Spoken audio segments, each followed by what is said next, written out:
Mesdames, Messieurs, bonjour, bienvenue sur le plateau d'Anews Workwell, votre média d'information sur les nouveaux modes et lieux de travail. Dans cette émission Parcours, je suis très heureux d'accueillir la directrice de l'environnement de travail de Blablacar, Muriel Havas. Muriel, bonjour. Bonjour Lionel. Bienvenue. Merci. Merci d'avoir accepté mon invitation. Avec grand plaisir. Ah oui, c'est un plaisir partagé. Muriel, on va parler ensemble des projets, évidemment, que tu as menés, de ta vision sur l'évolution des modes et des lieux de travail et de la profession de DET en général. Mais avant cela, c'est les principes même de l'émission, nous allons parler de ton parcours. D'abord, quelle a été ta formation initiale et est-ce que tu pensais devenir un jour directrice de l'environnement de travail? Pas du tout. Du tout. J'ai commencé par faire une formation. J'ai passé mon bac très jeune. Ouais. J'ai fait une formation plutôt littéraire que j'ai poursuivie avec une licence d'histoire de l'art. Et j'avais à peine 17 ans, voire 18 ans. Je me suis recadrée, on va dire, dans la réalité de la vie en poursuivant par une école de commerce et que j'ai, quelques années plus tard, perfectionnée par une formation à l'Institut national polytechnique de Lorraine sur l'aide au développement informatique des entreprises. Ton souhait, c'était d'aller plutôt vers l'informatique? En fait, c'est des rencontres, c'est des opportunités, ouais. On pourrait dire des accidents de la vie, mais même pas. C'est des chances. Et quand on la voit, on se dit, oui, j'y vais. Et d'accord. Puis voilà. Ok. Et alors, à quel moment est-ce que ta trajectoire t'a amené à l'environnement de travail? Alors, quand j'ai intégré, j'ai eu une petite expérience chez Métrologie, à l'époque, qui était un distributeur informatique. Et à l'époque, j'étais responsable produit pour des tablettes à digitaliser subagraphiques. Ah, oui. Donc ça remonte, c'est loin ça. Ah oui. Et puis ensuite, j'ai eu ma fille. Donc j'ai décidé d'arrêter de travailler pour m'occuper de ma fille. Ça, c'était important. C'était un vrai choix de vie. Exactement. Ah, ouais. Et quand elle a repris l'école, une fois que les enfants ont repris l'école, c'est fini. Il n'y a plus de papa, il n'y a plus de maman, il n'y a plus que la maîtresse. Donc c'est le bon moment pour reprendre sa carrière qu'on a mis en suspens. Ouais. C'est là où j'ai fait cette petite formation à l'Institut national polytechnique. D'accord. Et j'ai ensuite trouvé un job chez Goldman Sachs. Okay. Alors, je suis rentrée comme intérimaire au début pour leur remettre à flot une base de données. Ouais. De là, j'ai intégré le service informatique. En fait, je suis rentrée pour une mission de 2 mois. J'y suis restée 17 ans. Ouh, ah oui, Goldman Sachs. Ouais. Ah oui. Donc, c'était dans la filiale gestion de créances immobilières de Goldman Sachs, qui s'appelait Arcon à l'époque. Ouais. Et donc, j'ai intégré le service informatique. J'ai vu un peu comment ça se passait. J'ai pris en charge le service support. De là, j'ai pris en charge la téléphonie, la VoIP et le développement de nos bureaux à l'étranger. D'accord. Et petit à petit, surtout dans nos bureaux à l'étranger, en choisissant les locaux, en designant les salles informatiques. Petit à petit, j'ai commencé à piloter et à coordonner les différents services, les différentes entités, infrastructures qu'il fallait mettre en place. Et c'est comme ça que j'ai intégré les services généraux. D'accord. Et de là, après avoir monté 4-5 bureaux en Italie, en Allemagne, j'ai pris la direction des services généraux d'Arcon pour la France et l'ensemble de nos bureaux. Et donc, au bout de combien de temps après être entré dans l'entreprise, finalement? Ça a été assez rapide. Ça a été, si je ne dis pas trop de bêtises, peut-être 4-5 ans après. D'accord. Ouais. Ok. Il faut commencer déjà par bien connaître l'entreprise.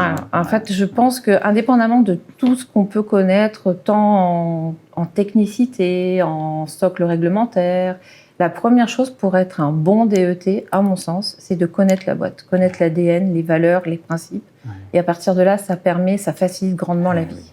Oui. Alors du coup, après cette expérience longue chez Goldman Sachs, quels ont été les autres postes peut-être que tu as occupés en tant que directrice responsable du service général de l'environnement de travail? En fait, j'ai passé je suis restée 17 ans, 17 heureuses années au sein de Arcon Goldman Sachs. Ouais. Et il y a eu un changement de gouvernance assez radical et l'entité qui était assez autonome a été complètement absorbée par GS avec une restructuration totale. Et c'est à ce moment où je me suis dit qu'il y avait trop de changements, beaucoup trop de travail en silo. J'avais plus du tout la vision transverse et je me suis dit qu'il était temps de de changer, d'aller voir si l'herbe était un peu plus verte ailleurs. C'était important pour toi d'avoir cette vision transverse? Complètement. Ah oui. C'est-à-dire qu'aujourd'hui, je suis incapable de travailler uniquement sur un bout de projet. Si j'ai pas la picture globale, déjà, ça doit pas de sens. Et après 17 ans, je me suis dit, voilà, moi maintenant, je veux un boulot plaisir, je veux un boulot qui ait du sens. Et c'est ce que j'ai trouvé chez Blablacar. D'accord. Donc, après Goldman Sachs, finalement, Blablacar, et ça, directement. C'était il y a 7 ans. D'accord, 7 ans. 7 ans déjà, oui. 7 ans avec un sacré projet qui est arrivé à maturité dernièrement, puisque tu as vécu une expérience assez hors norme avec ce projet de nouveau siège social pour Blablacar en pleine pandémie. Alors, est-ce que tu peux nous en dire plus, ce que tu retiens de cette expérience, et déjà essayer de nous expliquer quelle était l'histoire du projet, et puis profitons pour nous dire quelques mots sur Blablacar. Quelques petits mots de Blablacar. Blablacar, donc c'est une plateforme de mobilité partagée. Oui. Qui regroupe bien évidemment le covoiturage, mais aussi le bus et pourquoi pas bientôt le train. Blablacar, c'est plus de 100 millions de membres dans 22 pays. D'accord.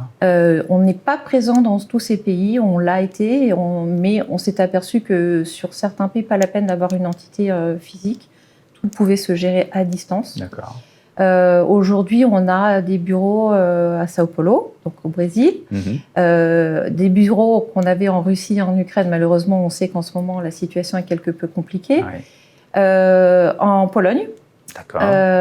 Et ensuite, on a des équipes qui sont dans des cowork en Espagne, par exemple, et des équipes aussi un petit peu partout en France, parce qu'on a beaucoup de remote. On a à peu près... On est entre 750 et 800 employés dans le monde. Oui. Sur la France, on est 500 avec 26% de full remote. Mais donc, oui, j'ai vu ça. Oui. Donc, un peu plus d'un collaborateur sur 4 qui a choisi, parce que vous avez une politique de télétravail qui est très libérale, et du coup, plus d'un quart de vos salariés ont choisi ce qu'on appelle le full remote, donc 100% télétravail chez soi. Avec quand même... Alors, on a un accompagnement. On a une très bonne politique de télétravail. C'est-à-dire que quand on est en full remote, on a un accompagnement d'abord pour s'équiper, parce que c'est la première des choses, pour éviter les TMS qu'on a réussi à éliminer dans les bureaux. Oui. Mais ça se reporte au domicile des collaborateurs. Donc, on a un budget qui leur permet de s'équiper, chaises, bureaux, tout ce qui est accessoires informatiques, bien évidemment, la même chose que s'ils étaient au bureau. Donc, ça, on leur fournit. Ils ont également un budget pour revenir, parce qu'il est important quand même que les personnes reviennent au siège, ce qu'on appelle les team days, la cohésion d'équipe. Il faut quand même qu'on s'inscrive dans une dynamique commune, avec un projet commun, et surtout, ça permet de renforcer les liens. Oui, donc c'est du full remote sans vraiment l'être. C'est 2 jours par mois. Bon, 2 jours par mois, mais enfin, il faut quand même revenir. C'est pas 100%. Après, si on ne vient pas, ça peut être... 1 mois sur 2, si jamais il n'y a pas besoin, voilà. Mais il y a quand même cette notion de culture d'entreprise et d'appartenance à développer. Donc il y a une aide au transport pour pouvoir revenir. Transport et puis hébergement, parce que quand ils reviennent ici, il faut qu'ils dorment, ces petits. Ah oui, d'accord. Voilà. Et éventuellement une aide pour du coworking. Alors oui, ils ont aussi un budget cowork, parce que dès qu'on a des équipes qui font à peu près 6-7 personnes, comme à Nantes, comme à Lyon, comme à Bordeaux, c'est important qu'ils puissent se retrouver et qu'ils puissent recréer cette ambiance Blablacar avec nos valeurs, nos principes. Du coup, j'imagine que ça a impacté un petit peu le projet de nouveau siège social. Alors, le projet de nouveau siège social, alors ce projet, c'est vraiment une expérience extraordinaire, au sens premier du terme. C'est arrivé en 2018. On avait une break option possible à activer en 2020, mais qu'on devait activer avec un certain préavis. Donc, j'ai commencé à regarder un petit peu ce qu'il y avait sur le marché, est-ce que ça valait le coup, est-ce qu'il fallait qu'on reste. Et j'ai eu la chance de rencontrer Julien Ropers de chez JLL, qui m'a mis en contact avec Sixième Sens. Sixième Sens venait d'acquérir les anciens bureaux de Médecins Sans Frontières, et ils allaient commencer à travailler sur un nouveau projet, bien évidemment. Et à partir de là, ça a été comme un coup de poker de se dire, et pourquoi on ne construirait pas notre propre HQ ? Et donc, j'ai commencé à travailler avec eux. On a designé un bâtiment. On a fait un premier projet qu'on a présenté aux Founders en décembre. Et en attendant très anxieusement le retour. Et en fait, ils ont dit, mais OK, on y va. D'accord. Mais ça, c'est possible parce que, comme on l'a dit tout à l'heure, il faut connaître ce qu'on attend. Donc, il faut connaître les valeurs, les principes, l'ADN, le mode de fonctionnement, les usages. Et là, ça collait. Et là, ça collait, parce que tout ce qu'on a désigné, la grande chance, c'est d'avoir pu dessiner quelque chose sur mesure. C'est vraiment du sur mesure. Ouais. Et alors, on va en voir quelques photos pendant que tu nous commentes. On va voir, par exemple, cette façade qui est très particulière. Hein, Elle est emblématique. Qui donne déjà un sacré, je sais pas, une ambiance, une atmosphère, non? C'est une prouesse architecturale de Vincent et de ses équipes, et c'est vraiment quelque chose qui est... C'est quel Vincent Échalier, le cabinet d'architectes. Et c'est vraiment quelque chose d'assez spectaculaire de l'extérieur à regarder, mais à l'intérieur également, parce qu'en fait, vous avez une avancée sur chaque petit rond que vous voyez. Donc, quand vous vous approchez, vous avez l'impression d'être dans le vide. C'est très sympa, c'est très rigolo. Et ça doit amener beaucoup de lumière naturelle. Beaucoup. Ça, c'était aussi un des critères fondamentaux dans le choix des futurs bâtiments. On porte toujours une très grande attention à la lumière naturelle, à la qualité acoustique et la qualité thermique des bâtiments, parce qu'on sait que ça fait partie des 5 critères qui font d'un bureau un bureau agréable à travailler. C'est même le critère numéro 1, quasiment. Quand on interroge les collaborateurs, critère numéro 1, accès à la lumière naturelle. C'est ça, tout à fait. Donc, et puis bon, voilà, ça donne tout de suite un style, évidemment. On voit ici... Alors, quelques espaces, nos open space. D'open space. Alors, du coup, puisque vous avez, j'imagine, une politique de télétravail qui est aussi flexible, il faut en face, j'imagine, aussi un système assez flexible en ce qui concerne les postes de travail. Alors, bizarrement, on avait designé ce bureau en 2018 et aujourd'hui, il se trouve, j'ai envie de dire, à la pointe de ce qu'attendent les utilisateurs. C'est vrai que vous y avez pensé en 2018. La seule chose qui a changé, en fait, c'est qu'au départ, on était censé utiliser tout le bâtiment. Pour autant, j'avais designé chaque étage de façon à ce qu'il soit complètement autonome pour la sous-location. Pour nous, la sous-location, flexibilité, c'est le maître mot. Donc, je peux sous-louer 95% du bâtiment. Ah oui, d'accord. C'est vraiment poussé à l'extrême.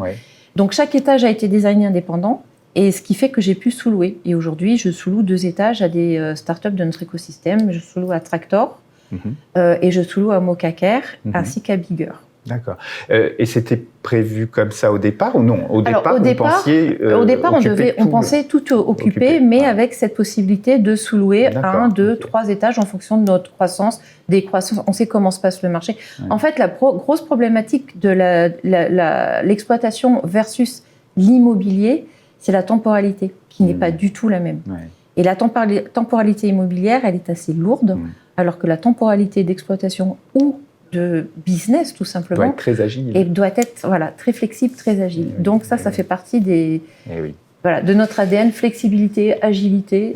Donc, tout est conçu comme ça, en fait. Et donc, du coup, aujourd'hui, vous avez combien de personnes dans le bâtiment? Alors, il a une capacité de 600. Aujourd'hui, on a installé 440 postes. Nous, on en a 240 pour 350 personnes. Donc, voilà. Et les 200 autres postes sont sous-loués donc, aux sociétés que je viens de présenter. D'accord. Du coup, taux de fréquentation, problème pour réserver. Comment ça se passe? Il faut réserver son espace. On réserve son desk. On s'est appuyé sur un certain nombre de nouvelles sociétés qui se sont développées dans ce créneau. On travaille avec Mofi pour la réservation de desk et la réservation des salles de réunion, en partenariat avec Zèbre pour tout ce qui est capteurs, IoT, etc. Mais en fait, on a un taux d'occupation qui est extrêmement important. C'est ce que tu me disais. On est entre 75 et 80% lissés sur la semaine. C'est-à-dire que, bien évidemment, le lundi, je ne te mentirai pas, on est plus autour de 60%, entre 60 et 70%. Le vendredi, on serait plutôt entre 50 et 60, mais peut-être même 40-50 le vendredi, faut être honnête. Mais le reste de la semaine, c'est blindé, littéralement. Ce qui reste quand même très au-delà de ce que j'entends aujourd'hui, puisque aujourd'hui, on est plutôt dans ta fourchette basse en fourchette haute, c'est-à-dire 40 à 50% d'occupation les jours où il y a du monde, et à 20, 15, voire moins le lundi ou le vendredi. Ça, c'est parce que ce bâtiment, il s'inscrit, il ne fait pas le job tout seul. Ça s'inscrit aussi dans une expérience utilisateur, une expérience collaborateur qu'il a fallu réinventer. Et ce bâtiment, on l'a conçu donc avec ses plateaux, etc., mais aussi en imaginant tout un ensemble de services qui font qu'on crée une expérience waouh, on a envie de revenir au bureau. Oui. On a un bureau qu'on a réenchanté l'expérience collaborateur. Et alors, pour que je comprenne, comment sont réparties les surfaces entre justement les surfaces allouées au poste de travail, individuelles, on va dire, même si ils sont partagés, et puis les autres types d'espaces? Bonne question. En fait, je pense qu'on doit arriver à 50-50. D'accord. 50%. Alors, moins, parce que j'englobe les salles de réunion dans les bureaux privés, donc peut-être moins, oui, effectivement. Un peu moins. On a un étage entier de salles de réunion et un auditorium. Alors, on avait le choix, soit on faisait un parking voiture, soit un auditorium. Il est très beau d'ailleurs cet auditorium. On va en regarder là quelques. Alors ce sont les photos de droite, puisque à gauche. Oui.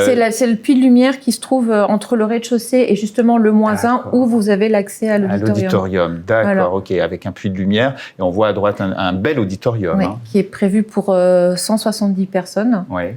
Donc, qui nous permet d'accueillir pas mal d'événements, de conférences. Donc ça, c'est quelque chose aussi qui permet de faire vivre le bâtiment.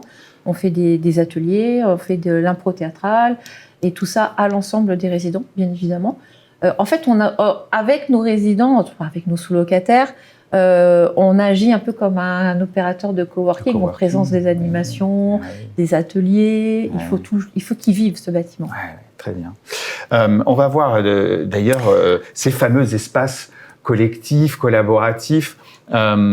On voit ici, vous avez installé beaucoup, alors je ne sais pas comment vous appelez ça, de tisaneries, d'espaces un peu cuisine. Enfin, ce sont des espaces de convivialité. Voilà, ça c'est le 5e étage et c'est l'espace de vie, ce qui est le Blabla Café. D'accord. Donc c'est un espace où on peut déjeuner. Donc, on a installé des cantines connectées avec Top Chef. D'accord.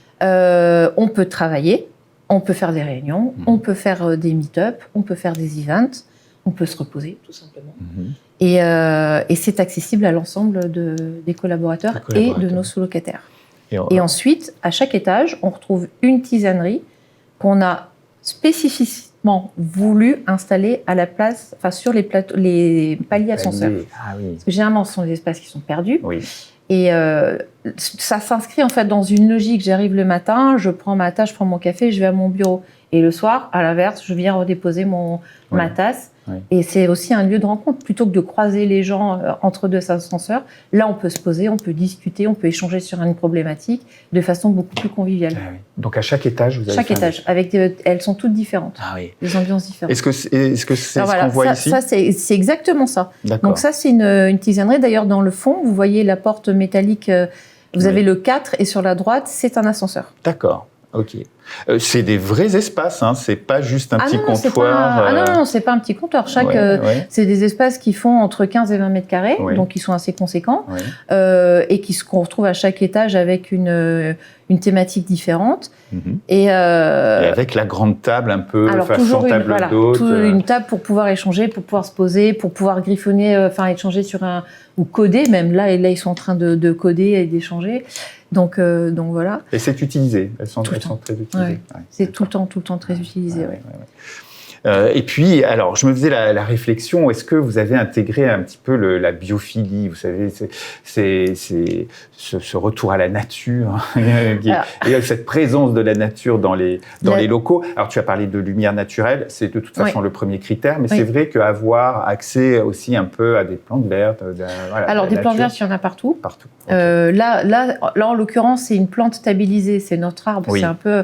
C'est un très bel arbre. C'est l'arbre que nous avions déjà dans nos précédents locaux au Cloud, mais on tenait absolument à le conserver. C'est un peu le fil rouge. D'accord. C'est bien de l'avoir récupéré. Ah oui, c'était primordial. C'était important de le récupérer. Mais au niveau espace vert, oui, on a un jardin au rez-de-chaussée avec un barbecue. On voit d'ailleurs que vous avez aménagé des espaces extérieurs. Voilà, donc sur la terrasse et en jardin. Et en jardin. Donc, vous avez le jardin en bas avec un barbecue et aussi au rooftop, sur le 6e étage, vous avez l'espace en fait est utilisé pour déjeuner ou pareil. Il y a un potager donc qu'on va exploiter et on a également un terrain multisport, un tout petit terrain multisport, mais ça permet de faire du sport aussi sur la terrasse. Et il y a des cours de yoga aussi l'été sur la terrasse. Et puis plus de projets aujourd'hui sans le toit terrasse. C'était dommage de ne pas les exploiter. C'est clair, c'est clair. Qu'est-ce que tu retiens de cette expérience? Alors, une traversée quand même assez compliquée, parce qu'on a traversé Covid, avec les confinements, avec l'arrêt du chantier, avec la pénurie de matériaux. Mais la résilience, c'était extrêmement enrichissant au niveau humain. Et effectivement, oui, cette résilience, c'est comment se sortir de cette situation qui vient un peu de nulle part et think out of the box, comme j'aime à dire. Voilà. Ouais.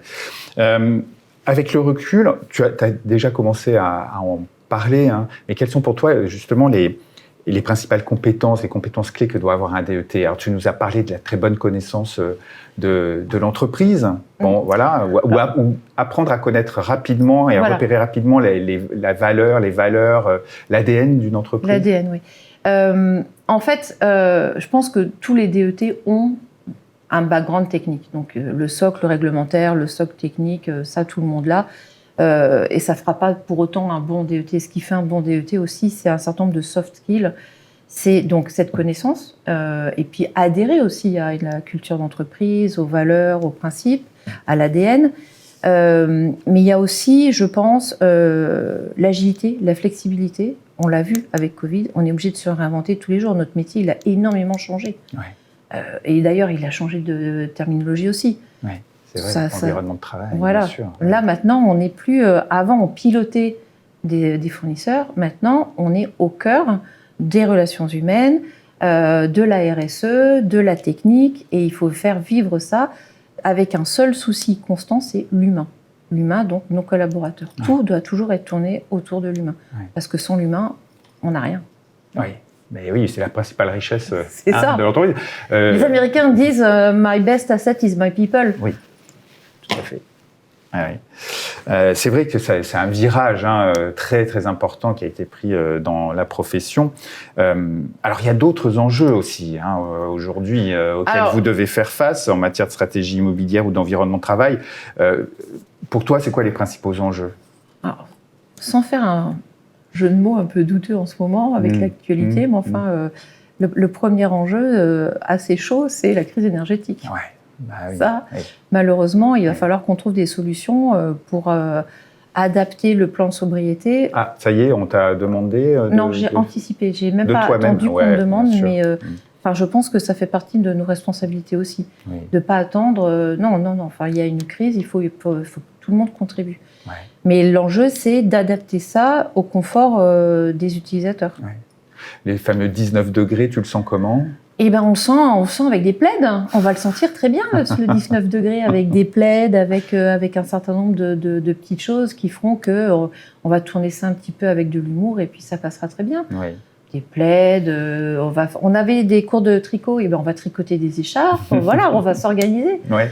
Je pense que chez nous, ça ne va pas être un sujet parce qu'en fait, ils sont extrêmement respectueux de ça. La RSE et notamment tout ce qui touche à l'environnement, chez nous, c'est pas qu'un concept, c'est vraiment quelque chose, mais qu'on vit au quotidien. Ah oui. C'est-à-dire que nous, on calcule notre empreinte carbone déjà d'exploitation depuis quelques années. Ah oui. Si je peux te citer un certain nombre d'exemples, c'est qu'on n'a pas de détergent, mais de l'eau osmosée. Il n'y a pas de poubelle dans les open space, c'est des centres de tri volontaires. Oui. Je recycle tous nos déchets. Ah oui. On n'a pas de plastique, on a des mugs, des verres, pas de vaisselle jetable, de la vraie vaisselle, des vrais couverts. Ah, wow. Qu'est-ce qu'on a d'autre Quand on a quitté les anciens locaux, on a recyclé toute notre moquette. On a revendu tout le mobilier qu'on n'utilisait pas. Enfin voilà, c'est au quotidien, c'est des petites choses comme ça. Des engagements permanents. Tout bêtement, on a mis en place des lave-verres professionnels. C'est un peu gadget, mais pas tant que ça, parce que ce sont des cycles de lavage extrêmement courts, sans produits détergents. Donc, économie d'eau, économie d'énergie. Oui, donc, on me racontait récemment que ce qui était demandé par les collaborateurs, ok, très bien d'avoir des grandes démarches, les 4 enjeux, les 16 piliers, etc. C'était des actions très concrètes du quotidien. C'est vrai que c'est ça ? Ah, c'est tout à fait ça. Ouais. Typiquement, le thé. Le thé, on pourrait se dire, je vais acheter du thé. Non. Alors, chez nous, les thés emballés dans les petits sachets individuels, c'est hors de question. Et là, c'est le holà immédiat. Quoi. Donc, oui. Et tout est comme ça. C'est vraiment poussé très, très loin, mais c'est facile finalement, parce que c'est en adhésion totale avec l'ensemble des collaborateurs. Oui. Donc, il n'y a pas de heurts, il n'y a pas de difficulté à mettre en place. D'accord. Aujourd'hui, donc, la RSE, qui est un enjeu majeur, est-ce qu'il y en a d'autres, à court, à moyen ou à long terme? Il y a aussi alors, il y a plusieurs enjeux pour les DET. Il y a ce que j'ai évoqué tout à l'heure, la différence de temporalité aussi, comment faire vivre l'immobilier avec les enjeux business d'une société. Ça, c'est compliqué. Ouais. Donc, je pense qu'il va falloir jouer là-dessus aussi. Il va falloir développer de plus en plus de leviers tels que la sous-location, tels que aussi, quand on va concevoir des espaces, les concevoir en multipurpose. Et pas uniquement une salle de réunion. Non, une salle de réunion, ça doit pouvoir être tout autre chose, de façon à transformer l'espace. Modularité, flexibilité. Exactement. Voilà, de l'intégralité des espaces, en fait. Et mais ça, c'est quelque chose qu'on avait déjà, parce que tant la sous-location que la modularité des espaces, on l'avait. Enfin, typiquement, chez nous, on a aucun câble cuivre. Tout est en fibre. Ce qui fait que tout est modulable et qu'on n'est pas obligé de tirer des câbles en permanence. Il n'y a rien d'apparent. Tout a été anticipé. Le Wi-Fi, etc. Mais c'est vrai que ça demande une anticipation. Oui. Il faut avoir... Oui. Par contre, ça permet quand même de s'adapter très facilement aux évolutions des usages dans le bâtiment. Tout à fait. Voilà. Ouais. Tout à fait. Donc, il y a ça, il y a la RSE, bien évidemment. Il y a aussi tout ce qui est inclusion, diversité. Et puis, assurer toujours autour de l'humain. Voilà, c'est important, ça. Ouais. Et puis, alors, il y a quand même aussi quelque chose qu'il faut éviter, c'est éviter de sombrer dans les travers de l'utopie de la cité idéale. On n'arrivera pas et c'est pas notre vocation. Donc, il va falloir qu'on arrive à un moment donné à stabiliser l'équilibre aussi entre l'expérience waouh, ultra waouh, XXL waouh. À un moment donné, il faut juste remettre aussi le curseur au bon niveau et se dire, ok, on va apporter une expérience collaborateur excellente, complètement réenchantée, réinventée si on veut. Pour autant, on est quand même au service de la société, de l'entreprise, et on doit quand même assurer aussi un certain nombre d'économies financières, d'optimisation de ressources, etc. Oui. Ça, c'est vraiment l'ADN de l'environnement de travail. C'est tout à fait ça. Pour rester dans ce partage d'informations et d'expériences, j'aime bien aussi demander à mes invités s'il y a une innovation, un projet, une idée qu'ils ont remarqué récemment et qu'ils aimeraient faire partager.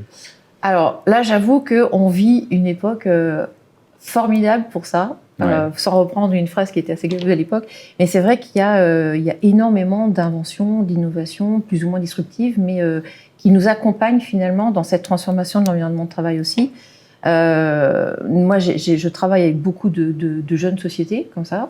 Il y a eu Mofi, il y a eu Zèbre. Zèbre, on le connaît quasiment depuis le début. On était presque bêta-testeurs chez eux. Donc, c'est pas mal de donner aussi la chance, quand on sait que le produit il est bon, qu'il va vivre, et c'est bien de participer aussi au développement. Il y a une fierté aussi d'accompagner l'innovation. Après, il y a eu le développement des cantines connectées. Ça aussi, c'est quand même une belle révolution. La dernière en date au niveau alimentaire, justement, c'est la cantine automatisée Bulk. Ah oui. J'ai eu un coup de foudre pour ça. Oui, qui était présent sur le dernier salon. Et j'en ai une qui arrive en octobre. Ah, très bien. J'ai été la tester, j'ai vu. Franchement, c'est un beau produit. Oui. Après, il y a d'autres belles innovations. Je pense à Home. Le nettoyage, c'est une petite machine qui permet de nettoyer avec quasiment très peu d'eau et très rapidement les tasses à café. Oui. Alors moi, j'en ai pas l'usage parce que j'ai des laveurs professionnels, mais c'est quelque chose qui est vraiment une très belle invention. Oui. Il y en a plein. Il y a maintenant le développement aussi des petits robots aspirants qui permettent du coup d'optimiser le ménage. Alors pas pour mettre les gens au chômage, loin de là, mais au contraire pour les libérer de cette tâche qui n'est pas forcément la plus agréable. Et ils peuvent participer d'une autre façon à l'amélioration de l'environnement de travail. Qualité de l'air, tu travailles un petit peu dessus. J'ai vu beaucoup de petits robots là qui se développent. Alors on a des capteurs, mais ça j'en avais déjà, des capteurs avec Zèbre qui analysent l'air. Ouais. On a la chance aussi d'être dans un bâtiment qui est neuf, donc avec beaucoup de sondes un peu partout. Ouais. Et là j'ai rajouté, je suis en test avec Rent-to-Kill parce que j'ai une salle de sport. Et donc, je veux quand même m'assurer que c'est des endroits qui sont un peu quand même sensibles, entre la salle de yoga et la salle de sport. J'ai rajouté en test un capteur pour voir si finalement les résultats étaient concordants avec ma GTB. Ah bah, très bien.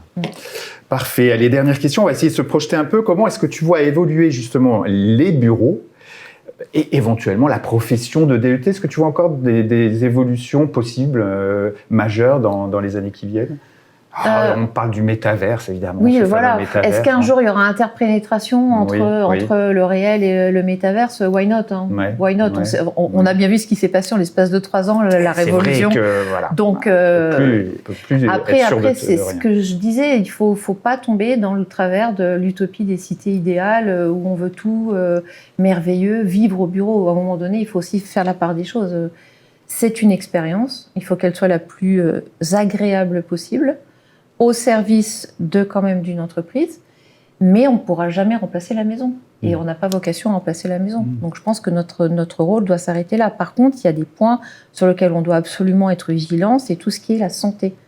La santé des collaborateurs, la santé physique, ça passe par le sport, ça passe par pas mal les séances de yoga, etc. Mais également l'ergonomie, bien évidemment, de tous les bureaux de travail pour s'assurer qu'on évite les TMS, etc. Mais il n'y a pas que la santé physique, il y a la santé mentale aussi. Et on a vu les limites du télétravail poussées à l'extrême aussi pendant Covid, avec des personnes qui s'isolaient. Nous, on a un programme là-dessus où on accompagne les managers à déceler les indices, les petits signes qui montrent qu'une personne est en train de s'isoler ou ne va pas bien. On a également un accompagnement psychologique qui est ouvert à l'ensemble des salariés, anonymes. On vient de signer un accord avec Moka, qui en plus sont nos sous-locataires, justement pour de l'accompagnement sur la santé mentale pour nos collaborateurs. Donc, mais c'est quelque chose qu'il faut vraiment prendre en considération. Et comment est-ce que tu observes, alors, tu disais que vous aviez un peu plus d'un quart aujourd'hui de vos collaborateurs qui ont choisi le full remote. Comment est-ce que tu imagines l'évolution? Est-ce que tu imagines que demain, il puisse y avoir, je ne sais pas, 40, 50, 60% de collaborateurs en full télétravail, ou inversement, qu'on va revenir en arrière au bout d'un moment parce que justement, l'isolement, Alors, je ne pense pas qu'on va revenir en arrière. Certains vont abandonner. Je ne pense pas. Je pense pas. Alors, peut-être que si quelqu'un est au fin fond du Larzac tout seul dans son coin, peut-être. Là, je ne dis pas. Là, on s'aperçoit en fait qu'en majorité, les gens sont assez regroupés dans des agglomérations un peu développées. Et donc, on arrive à retrouver 5, 6, 7, 8 personnes qui peuvent se retrouver.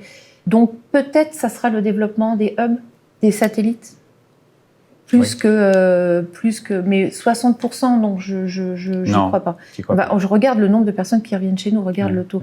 Les gens ont besoin et ont envie de revenir. Donc après, ça dépend aussi du management, ça dépend. Et puis on est une petite structure, on n'est pas une grosse boîte, impersonnelle, dématérialisée, donc ça joue aussi. Et est-ce que tu observes aussi ce développement des bureaux dits opérés, c'est-à-dire où finalement, tu parlais tout à l'heure de la différence de temporalité entre l'immobilier et puis l'exploitation, le day-to-day.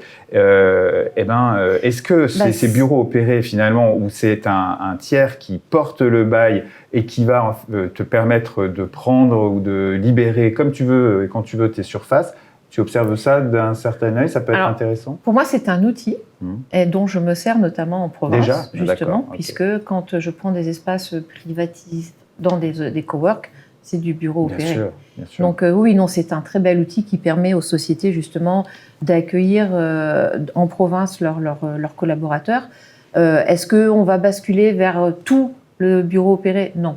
Il faut le considérer comme une aide, comme justement un moyen flexible pour accompagner sa croissance quand on n'a pas de surface ou le temps qu'on libère des surfaces, etc. Parce que finalement, c'est ce que je fais avec mes sous-locataires. Je fais du bureau opéré puisqu'ils ont tout. C'est du plug and play. Ils sont arrivés et c'est du plug and play pour eux. Donc, je le fais, mais pour d'autres finalement. Voilà, les mutations de la fonction de directrice de l'environnement de travail en direct avec Muriel Havas. Merci beaucoup, Muriel, pour cet échange et ce partage d'expériences et de réflexions sur la fonction immobilier, sur la fonction environnement de travail. C'était un plaisir. Partagé. Comme toujours. Comme toujours, Lionel, comme toujours. Alors, je rappelle que tu es la directrice de l'environnement de travail de la société Blablacar. Merci beaucoup. Merci à vous de nous avoir suivis. Je vous donne rendez-vous le mois prochain pour un nouveau numéro de notre émission Parcours. D'ici là, portez-vous bien. À bientôt.